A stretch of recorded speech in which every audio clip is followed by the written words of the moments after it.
ओम नमः प्रणवार्थाय शुद्धज्ञानैकमूर्तये निर्मलाय प्रशान्ताय दक्षिणामूर्तये नमः।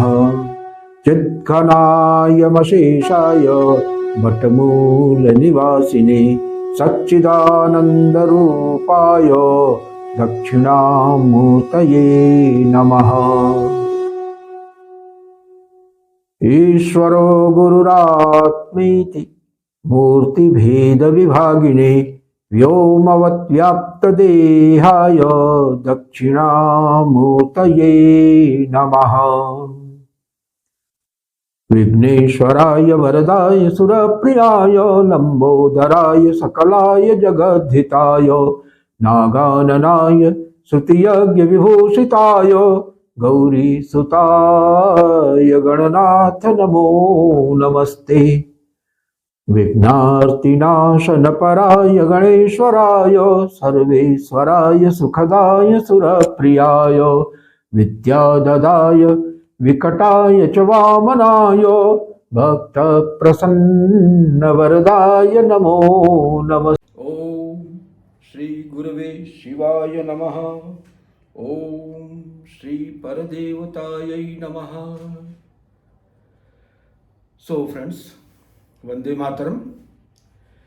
पिछली वीडियो में हम लोग कुंडलिनी साधना से संबंधित कुछ सूक्ष्म तत्वों पर विचार कर रहे थे और उस क्रम में हम लोगों ने देखा कि ये जो षटचक्रों की बात आती है तो ये रीढ़ के अंदर जो ये मुख्य रूप से 3 नाड़ियां हैं, ईड़ा, पिंगला, सुषुम्ना, और उसमें भी खास तौर से जो सुषुम्ना नाड़ी है, सुषुम्ना नाड़ी के अंदर जो है वज्रणी, चितनी और ब्रह्म नाड़ी है। तो इसके अंदर जो चक्रों की स्थिति है सुषुम्ना के अंदर, और ख़ास तौर से ब्रह्म नाड़ी ही एकमात्र है जो सभी कमलों का भेदन करते हुए सहस्रार तक जाती है। तो इसकी मौलिक संरचना के बारे में हम लोग चर्चा कर रहे थे और उसमें हम लोगों ने देखा कि उसके प्रत्यकतम भाग में, माने अंतरतम भाग में शिव शक्ति सामरस्य विराजमान है। नाद की धारा प्रवाहित हो रही है, अविरल नाद बह रहा है और नाद के अंदर शिव भी स्थित हैं जो कि मूलाधार, अनाहत और आज्ञा चक्र में हमें स्वयंभूलिंग, बाणलिंग और इतर लिंग, लिंग का अर्थ चिन्ह होता है। बहुत लोग कंफ्यूज होते हैं लिंग से, तो लिंग का मतलब चिन्ह है, माने अव्यक्त सत्ता जो है उसके व्यक्तता का पहला चिन्ह हमको वहाँ पे प्रकट रूप में प्राप्त होता है। तो उसके ये 3 स्थल ऐसे हैं उस षटचक्र के क्रम में जहाँ पर कि हमें शिवलिंग और योनिमंडल यानी कि शिव शक्ति युगल के साक्षात्कार होते हैं और इनमें क्रमिक स्थूलता का विकास होता है। इतरलिंग सर्वाधिक सूक्ष्म है, बाणलिंग उससे अपेक्षाकृत स्थूल है और स्वयंभूलिंग अपेक्षाकृत उससे भी स्थूल है। बावजूद उसके ये पूर्ण रूप से स्थूल संरचना नहीं है। इसके बाद शिव शक्ति के बाद का जो फर्स्ट लेवल ऑफ इवोल्यूशन है वो तत्त चक्रों में स्थित देवता है और देवता के साथ उनकी शक्तियां भी विराजमान है जिनके बारे में भी हम लोगों ने चर्चा किया। और इस शक्ति और देवता की अंतरक्रिया का परिणाम होता है कि एक ध्वनि स्फुरित होती है और ये ध्वनि हर चक्र में नीचे से अगर हम मूलाधार की तरफ से चलें तो लम, वम, रम, यम और हम, ये 5 ध्वनियां हैं। इन 5 ध्वनियों, ये ध्वनि की अपेक्षा अगर उसको हम लोग तत्वबीज के रूप में समझें, ये तत्वबीज हैं और इन्हीं तत्वबीजों के क्रिया के परिणाम स्वरूप तत्वों की उत्पत्ति होती है। तो इन तत्वबीज का वाहन भी होता है। जैसे मूलाधार में लम है तो लम का वाहन जो है वो ऐरावत हाथी है। इसी तरह से वम बीज का मकर है, अग्नि बीज का मेष है, ये जो वायु बीज है उसका कृष्णसार मृग है और आकाश बीज का, उसका भी श्वेत हाथी है। तो इस तरह से जो है हर तत्व बीज का अपना अपना एक वाहन है।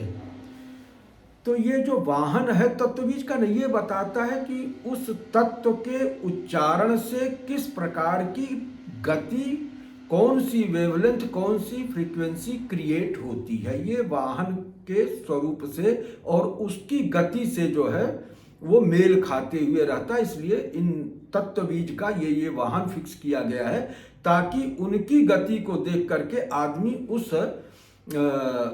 सूक्ष्म वातावरण में हो रही हलचलों की गति का अनुमान लगा सके कि किस तरह की गति होगी। और ये गति और फ्रीक्वेंसी के ही कारण वो कलर, जो मतलब प्रकाश की रश्मियां हैं, उनमें कलर का आविर्भाव होता है और उसके बाद उनका मटेरियलाइजेशन तत्व के रूप में होता है। तो इस पे हम लोगों ने सारी बातें पहले से कर रखा है। तो मुख्य बात यह है कि ये तत्व बीज का वाहन और ये उनके आधार पे जो गति उत्पन्न होती है, तो तदनुरूप ही जो है तत्व का निर्माण होता है। इस विज्ञान को माने आज की तारीख में ये वैज्ञानिकों के सामने एक चैलेंज है कि इस प्रक्रिया को लेबोरेटरी में करके इस चीज को वेरीफाई करके देखा जाए ना कि हाँ भाई, क्या इस विहित प्रक्रिया के अनुरूप अगर ध्वनि उत्पन्न की जा रही तो उस ध्वनि के उच्चारण का क्या परिणाम दृष्टिगोचर हो रहा है। It should be verified in the lab.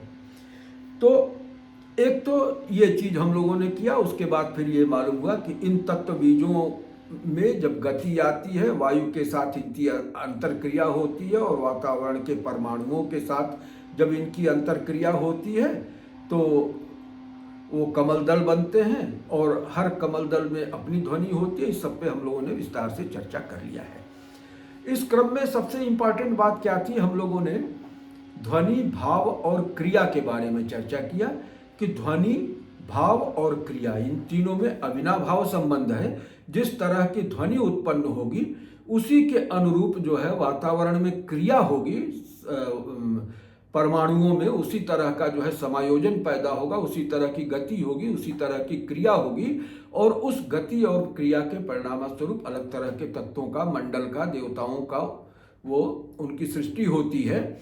और तो ये हो गया ध्वनि और क्रिया। लेकिन इनके भी मूल में भाव है। तो भाव तक चूंकि व्यक्ति पहुंच नहीं पाता है, क्योंकि भाव भूमि में पहले स्थित होना पड़ेगा, वो कठिन चीज है। हम सांसारिक लोग अलग अलग भाव भूमि में अलग अलग मनस्थिति में रहते हैं, प्रायः सांसारिक चिंतन में ही व्यस्त रहते हैं। तो इसलिए उस सूक्ष्मतम स्तर पर जाकर के जो परिवर्तन हो रहा है वो करना हम लोगों के लिए संभव नहीं है। तो ऋषियों ने ये कहा कि भाई ध्वनि उत्पन्न करना किसी के लिए भी, किसी भी समय में, किसी भी देश काल में, किसी भी प्रकार की ध्वनि उत्पन्न करना सबसे सहज है, सबसे आसान है। तो उसी के आधार से उन्होंने मंत्रों की रचना किया ताकि तत्त ध्वनियों के सहायता से तदनुरूप क्रिया जो है वो वातावरण के परमाणुओं में कराई जा सके और परिणाम स्वरूप अंततो गत्वा हम उस भाव भूमि में पहुंच सके जिस भाव भूमि में देवता स्थापित रहते हैं। देवो भूत्वा देवम यजेत। तो अगर हम उस भाव भूमि में पहुंच जाते हैं जिस भाव में देवता स्थित रहते हैं, तो हमारे और देवता में सामीप्य हो जाएगा, सायुज्य हो जाएगा, ऐक्य हो जाएगा। तो ये सिद्धांत है। अब जो ये कुंडलनी साधना चलती है, तो कुंडलनी साधना में मान्यता ये है कि चूंकि व्यक्ति अपने अस्तित्व के सर्वाधिक स्थूल हिस्से में निवास कर रहा है, सांसारिक जीव संसार में उलझा रहता है, तो वहां से उसको अपनी जो आत्मशक्ति है, कुंडलिनी शक्ति है, उसको उठाने के लिए बहुत ही परिश्रम करना पड़ेगा। क्योंकि जहां भी ठोस संरचना है उसमें परिवर्तन लाने के लिए काफी जद्दोजहद करनी पड़ती, जबकि सूक्ष्म संरचना में परिवर्तन या तो बहुत सूक्ष्म उपाय से हो जाता है, या अगर बहुत सूक्ष्म है संरचना तो वो मानसिक संकल्प मात्र से, एक परामर्श से, एफर्मेशन से, सजेशन से वो चीज हो जाती है।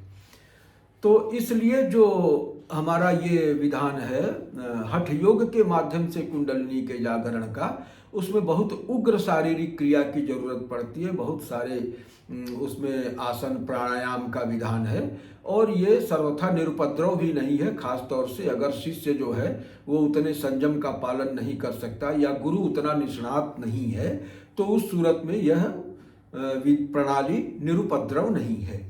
लेकिन जब भाव योग में आदमी पहुंच जाता है, तो भाव योग में पहुंच करके वहां पर तो सारी की सारी संरचना भावमय है, बहुत ही सूक्ष्मतम स्तर की है, तो वहां पे कोई भी परिवर्तन बड़े आसानी से साधित हो सकता है। तो श्री विद्या साधना पद्धति में यही विशेषता है कि यहाँ पे कुंडलिनी की साधना भाव योग के माध्यम से कराई जाती है। तो अब यहाँ प्रश्न ये उठता है कि भाई जब व्यक्ति सांसारिक जीवन जी रहा है और उस समय अपने अस्तित्व के सबसे स्थूल हिस्से में उसकी चेतना कैद है, तो वो भाव योग की साधना कर कैसे सकता है? तो इसका उपाय यही है कि हमारे यहाँ जो है ये जो श्री चक्रार्चन की, स्तुति की और मंत्र जप की विधि दी गई है, तो श्री चक्रार्चन स्थूल आराधना है। श्री चक्रार्चन जो है वो कर्ममय उपासना है। तो कर्म और उपासना का जो परिणाम है चित्त की शुद्धि, चित्त की एकाग्रता, वो यहाँ से सिद्ध हो जाती है। और जप करने के बाद जो है प्राणमय शरीर की साधना हो जाती है, मनोमय शरीर की साधना हो जाती है, विज्ञानमय शरीर की साधना हो जाती है। तो इस तरह से उस भावमय शरीर में आदमी का प्रवेश स्वतः हो जाता है, और वहां पहुंचने के बाद उसे कुंडलिनी को नीचे से उठा के ऊपर ले जाने का प्रयत्न नहीं करना पड़ता है। वो कुंडलिनी तो नाद के रूप में सर्वत्र व्याप्त है। जब हम भाव भूमि का सहारा लेते हैं और हम उच्चतर शिखर पर पहुंच जाते हैं, तो वहां से पहुंच के कुंडलिनी का जो फल है कुंडलिनी जागरण का, सिर्फ हमें उस फल को सहेजना रहता है। तो उस फल को सहेजने के लिए हमारे चतुर्दश आवरण की जो साधना है कि उस कुंडलिनी से झरित हो रहे, चंद्रमंडल से झरित हो रहे अमृत को हम अपने सप्त चक्रों तक पहुंचाते हैं, और इन सप्त चक्रों में तैयार हो रहे सप्त धातुओं तक जो है उस अमृत को हम आसानी से पहुंचा लेते हैं। इसका परिणाम ये होता है कि कुंडलिनी का फल हमारे हर एक सेल तक पहुंच जाता है, और सारी की सारी सेल्स जो है रिवाइटलाइज हो जाती हैं, एनर्जाइज्ड हो जाती हैं, वाइटलाइज्ड हो जाती हैं। तो यहाँ पे कुंडलिनी के जागरण से संबंधित जो उत्पात है उसका सामना किए बगैर उपासना और साधना और मंत्र जप के प्रभाव से हम जो है उस शिखर पर पहुंच जाते हैं, और उसके बाद वहां से चंद्रमंडल से जो अमृत रस का स्राव हो रहा है उसको हम चक्रों के माध्यम से शरीर के हर एक कोशिका तक पहुंचा लेते हैं।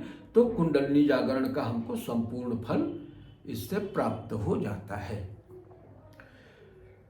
तो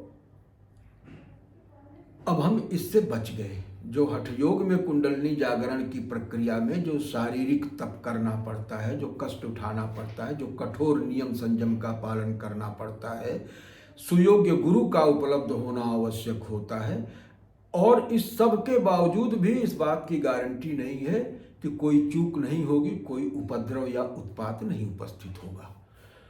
तो ये भाव योग है। तो कुंडलिनी जागरण की ये जो प्रक्रिया है हठ योग की, उसकी अपेक्षा भाव योग का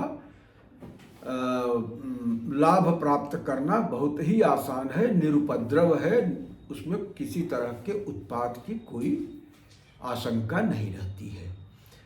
तो ये कुंडलिनी जागरण के बारे में कुछ और भी आवश्यक बातें रह जाती हैं, लेकिन अब हम लोग थोड़ा सा उस पर बात नहीं करेंगे। हम लोग इस भाव योग की साधना के ऊपर ही जो है थोड़ा सा विचार करेंगे, लेकिन उसके पूर्व थोड़ा सा यौगिक फिजियोलॉजी और यौगिक एनाटॉमी के ऊपर बात करेंगे। तो अभी हम कुंडली योग की हठ योग वाली साधना पे उतना ज़्यादा नहीं। हाँ, परिचयात्मक ये हो गया कि चक्रों की संरचना क्या है, उनमें क्या क्या चीज़ें स्थित हैं और उनका वास्तविक स्वरूप क्या है। सिर्फ इतना नहीं है कि हाँ चक्र है और कमल दल है और उसके बाद फिर आजकल तो ये जो इंटरनेट वाले विद्वान हैं वो सबके चक्र को ही वो आउट ऑफ बैलेंस कर देते हैं, फिर उसके बाद उसको बैलेंस करते हैं और चक्र भी नहीं, वहाँ तो चक्रा हो जाता है।